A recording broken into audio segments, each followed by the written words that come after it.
Good evening. This is Rahul Magan here as a Group Chief Executive Officer, Treasury Consulting, and also a second year law student. Today, I would be covering a very interesting thing about investment banking, which I did notice in the last 3 to 4 months. You know that I continue to believe in research and I always scrutinize the information in the public domain that what is happening in the financial market, what are the top investment banks who are doing, what kind of deals they are entering into, and all forms of information in public. We all know that effective COVID 2020, there is one thing which is happening in the world, and unfortunately, the media is not covering that, which is the level of debt. The debt level is substantially rising not only in governments but also in corporations as well. Without quoting any specific name or any specific country, there are many corporations as well as countries who are on the radar as far as their debt positioning is concerned. But this is highly unfortunate that majority of the people barely understand the implications of the debt in the books of corporate sector and the government. But ladies and gentlemen, when the debt rise, then it also acts as an opportunity for investment bankers. Because when the debt rise, the any XYZ corporation ability to raise more money substantially fall. The reason behind when your debt is rising or risen to say 3:1, 4:1, or say 5:1, which is also known as debt to equity ratio, which is known as gearing ratio. There are other formulas also, for other ratios also, interest bearing ratios and all. In this eventuality, the company ability to raise the debt continues to fall. And what is the reason behind that? The reason is that once the debt level is rising, the company ends up paying a substantial amount of profits to meet the interest expenses. Because common sense, if you raise the debt, you're left with two options. Option number one, you meet the debt. You meet the interest rate, you meet the principal, or in most of the cases, you meet the covenant. 99% people do not understand what is covenant. By covenant, I mean whenever a bank or a consortium of banks is lending you, and this eventuality, they are having some covenant in place. So assuming the covenant is debt to equity ratio. Suppose the debt to equity ratio is 3:1. This is the covenant, assuming. And in the agreement, it is written that if the debt to equity ratio risen to 3:1, or even if it touch 3:1, then the floating interest rate, which is currently SOFR stands for risk-free rate, secured overnight financing rate. The floating interest rate, which is SOFR plus 300 basis point, would automatically grow to SOFR plus 500 basis point, which means this is automatic knockout.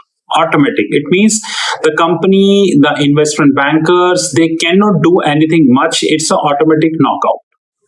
Now that is technically known as covenant, and we should be learning what covenant exactly is. Let it be honest. Ladies and gentlemen, when the debt rising in this eventuality, there are two options for a bank. Number one, the bank takes the funding in his or her own books, which means this is practically known as non-syndicated funding. By non-syndicated funding, I mean no other bank is in picture. Only XYZ bank is in picture.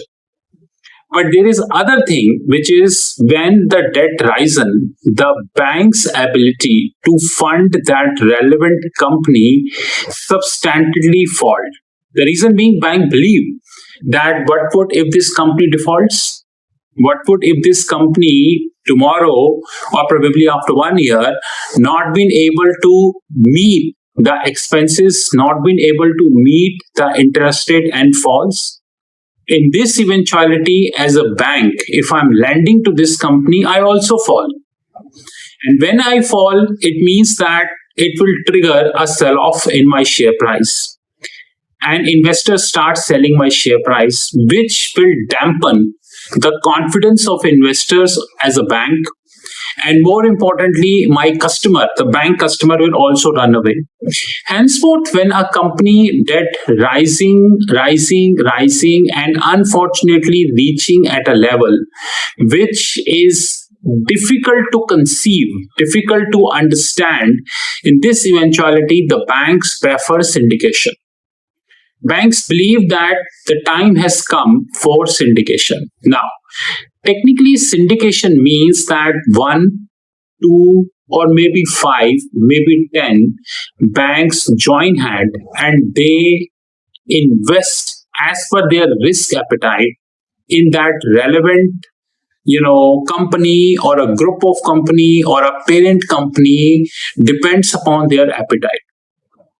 One of the biggest flip sides I ever heard is that suppose there is a syndication of 10 banks, and it means that suppose there is a funding of $2 billion, assuming simplistically speaking, then people believe that 2 billion divided by 10, which means everyone is taking 200 million in his or her kitty. No, ladies and gentlemen, this is incorrect. It may or might not possible. In syndication, every bank takes as per his or her own appetite. Appetite differs, which practically means one bank out of 2 billion may take 500 million, and one bank out of 2 billion may take only 50 million. It his or her appetite. Generally, in a bank, we have a committee called ALCO committee, which is called Asset and Liability Committee. And this Asset and Liability Committee generally takes a call that whether we should go ahead or we should not go ahead. In many cases, this decision never comes public, only the final outcome comes in public.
It is always difficult for banks to lend a company who is highly indebted in nature.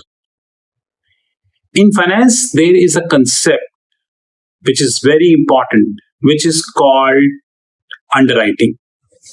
By underwriting, I mean the banks underwrite the relevant portfolio. Generally speaking, underwriting is of two types, which is best effort underwriting or which is hard underwriting. Best effort underwriting means that you as a bank is doing the best effort to sell your portfolio. By portfolio, I mean, same example, if we go with 2 billion, then the allocated portion is 500 million as per your appetite, then you try to sell 500 billion, which is called soft underwriting. But having said that, in soft underwriting, there is no guarantee that if you not been able to sell, then you will return this portfolio back to the corporation, say XYZ. In this eventuality, it would be very, very painful for that corporation to further sell that 500 billion, because by that time the market would start expecting a higher interest rate as compared to what they were offering when the soft underwriting was going on. Another form of underwriting, which is known as hard underwriting. Hard underwriting means that relevant investment banks give in writing that I will sell this $500 million of portfolio allocated to me. And if I may not be able to sell this, or if I fail to sell this, in this eventuality, I would be buying from my own pocket. Ladies and gentlemen, this is also known as skin in the game, which means that investment banker from the very first day is aware that if he not been able to sell that, he have to take this in his pocket. Now remember that I always having an interpretation issue as far as the hard underwriting is concerned, because there are few investment banks in the world who running both side books, which means the book building or the reverse book building and also the prop book. By prop book, I means their personal book which they are running. But having said that, they never reveal that they are running the prop book also. Now, my interpretation issue is always when the hard underwriting is happening, whether it goes to the prop book or it goes to the client book. Remember that I clearly said it's an example, right? Most important thing is that in case of a hard underwriting, and especially when the refinancing comes into the picture.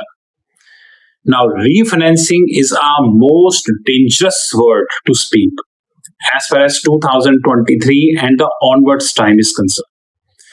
The reason behind this, in refinancing, whatever debt you are holding, you are refinancing it completely. Now, refinancing is of two types. Number one, sometimes it is bridge refinancing. Now, bridge refinancing means you had a debt of 5 years, assuming you took a debt in 2018 for 5 years, which means 2023 you need to pay off. But by the time it comes 2020, your financial position become worst, and you found out that you are not in a situation to honor your debt. In this eventuality, you will prefer the bridge refinancing, which means you give us additional 1 year, 1.5 year, probably 2 years, max to max 1.5 years, you can say, and we would sort it out. Another is long-term refinancing. Now, when you do a long-term refinancing, in this eventuality, the very first question that comes on the table is the interest rate. That what kind of interest rate that relevant bank is offering. It is a trend that when a bank lends, then bank prefers to refinance himself. Also, banks prefer to take a cross-hedging position himself. Generally speaking, when there are many covenants into the picture, and nowadays I have noticed that there is a one kind of covenant which is also coming, which is based on the relevant outcome based covenant. But unfortunately, it is not very popular. Not much text has been written on the Google about them, but outcome based covenants are also coming up into the picture. Ladies and gentlemen, the very important thing which we need to learn, that as an investment banker, you have to take a strategic call. And that call is whether you are going soft or you are going hard. Remember that when This call, either soft or hard, becomes more complicated when you go with a refinancing, and becomes highest complicated when you go long-term refinancing. Because remember that the world of investment banking is also having a concept called interbank, which means a bank is taking a position and bank loves to offload his position in the market. Sometimes banks take the derivative positions against that, which is called synthetics. Sometimes bank offload to the another bank. So this is a chain, which is called chain of custody. One bank to another bank to another bank to another bank, so on and so forth. And if this chain of custody broke because of the interbank collapse, because of the party collapse, or because of the original bank who took the position collapse, in this eventuality, it triggered the sell off in the market. Henceforth, the investment banks face the utmost difficulty in having a very crucial call that whether they are going with the soft, they are going with the hard. There cannot be a single straight jacket formula for that. All cases are completely different. There cannot be a single straight jacket formula. Valuation is a key. Interpretation is a key. And more importantly, in whatever segment that relevant company operates, the outlook of that segment is a key. Straight jacket formula is really, really tough. And nowadays, investment banks are really, really taking very, very good quality conscious call, I found out.